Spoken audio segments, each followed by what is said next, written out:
Niranjana. Cent Sebastian സ്കൂളിലെ 6ാം class വിദ്യാർത്ഥിനിയാണ്. ഞാൻ പാലക്കാട് ജില്ലയിലെ കാളങ്കോടാണ് താമസിക്കുന്നത്. ഞാനിന്ന് നിങ്ങൾക്കിവിടെ പരിചയപ്പെടുത്തി തരാൻ പോകുന്നത് ആൻ ഫ്രാങ്കിൻ്റെ ഡയറി കുറിപ്പുകൾ എന്ന പുസ്തകമാണ്. ആൻ ഫ്രാങ്കിനെ നിങ്ങൾക്ക് എല്ലാവർക്കും അറിയാമെന്ന് വിചാരിക്കുന്നു. ജർമ്മനിയിൽ അനേകം ജൂത വംശജരെ ഹിറ്റ്ലർ കൊന്നൊടുക്കിയിരുന്നു. അതിലൊരാളാണ് ആൻ ഫ്രാങ്ക്.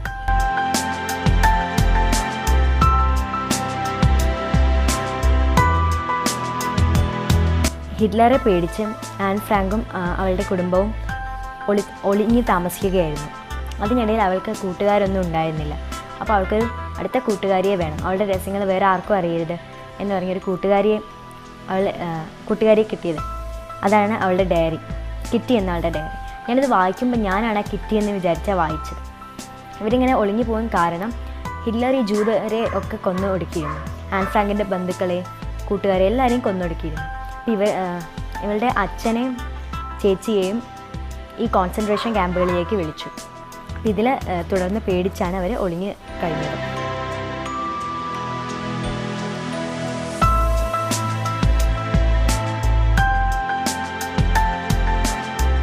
എനിക്കിത് വായിച്ചപ്പോൾ ഹിറ്റ്ലറോട് ഒരുപാട് ദേഷ്യം തോന്നി. പിന്നെ എനിക്കിതിൽ ഏറ്റവും സങ്കടം വന്നത് എന്താണെന്ന് വെച്ചാൽ ആൻ ഫ്രാങ്ക് മരിച്ച് 3 മാസം കഴിഞ്ഞപ്പോൾ അവർക്ക് സ്വാതന്ത്ര്യം വീണ്ടും കിട്ടി.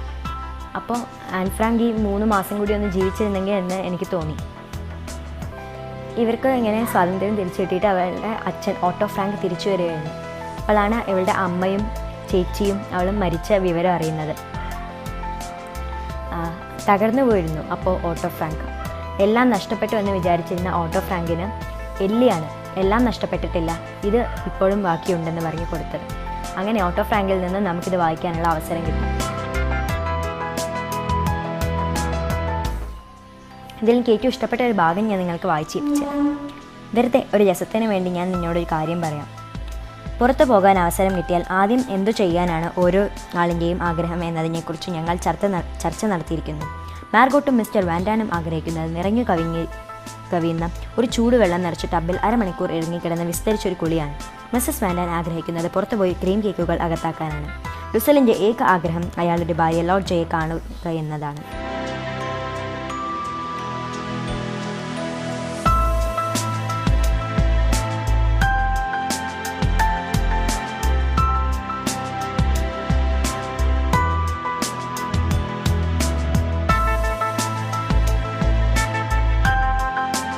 ഇതിനെക്കുറിച്ച് എനിക്ക് കൂടുതലൊന്നും പറയണമെന്നില്ല. ഈ ബുക്കിനെക്കുറിച്ച് ഒറ്റ വാക്കിൽ നിർത്താവുന്നതാണ്. വളരെ നല്ല പുസ്തകമാണ്. നിങ്ങൾ എല്ലാവരും ഇത് തീർച്ചയായും വായിച്ചിരിക്കേണ്ടതുണ്ട്.